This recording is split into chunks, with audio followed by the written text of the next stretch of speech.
முக்கிய செய்தி, அந்தமான் நிக்கோபாரின் தலைநகர் போர்ட் பிளேரிலிருந்து அதனுடைய பெயர் மாற்றப்பட்டிருக்கிறது. விவரங்களுக்காக செய்தியாளர் காவியா இணைப்பில். காவியா, அதனுடைய முழுமையான தகவல்கள் என்ன? வணக்கம் கோபால். அந்தமான் நிக்கோபாரின் தலைநகரமான போர்ட் பிளேயர் பெயர் மாற்றப்பட்டிருப்பதாக தற்போது மத்திய அரசு அறிவித்திருக்கிறது. இது தொடர்பாக மத்திய உள்துறை அமைச்சர் அமித்ஷா வெளியிட்டுள்ள எக்ஸ் தள பதிவில், பிரதமர் மோடியின் தொலைநோக்கு பார்வையின் மூலம் ஈர்க்கப்பட்டு நாட்டை காலனி ஆதிக்கத்தில் இருந்து விடுவிப்பதற்காக போர்ட் பிளேயர் என்ற பெயரை ஸ்ரீ விஜயபுரம் என்று பெயர் மாற்றம் செய்ய முடிவு செய்துள்ளதாக தெரிவித்திருக்கிறார். முந்தைய பெயர் காலனி ஆதிக்க மரபை கொண்டிருந்தாலும் ஸ்ரீ விஜயபுரம் நமது சுதந்திர போராட்டத்தில் அடைந்த வெற்றியையும் அந்தமான் நிக்கோபார் தீவுகளின் தனித்துவமான பங்கையும் குறிப்பதாகவும் அவர் தெரிவித்திருக்கிறார். நமது சுதந்திர போராட்டத்திலும் சரித்திரத்திலும் அந்தமான் நிக்கோபார் தீவுகளுக்கு இணையற்ற இடம் உள்ளதாகவும் அவர் தெரிவித்திருக்கிறார்.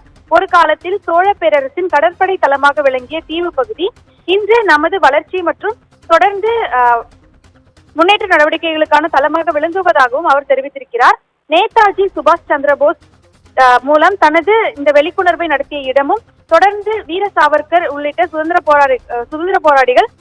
போராளிகள் அடைத்து வைக்கப்பட்ட இடமாகவும் அந்த பகுதி இருந்ததாகவும் அவர் தெரிவித்திருக்கிறார். தொடர்ந்து இந்த பகுதியானது, அதாவது போர்ட் பிளேயர் ஆனது, பிரபலமான செல்லுலார் ஜெயில் நேஷனல் மெமோரியலுக்கு மிகவும் பிரசித்தி பெற்றது.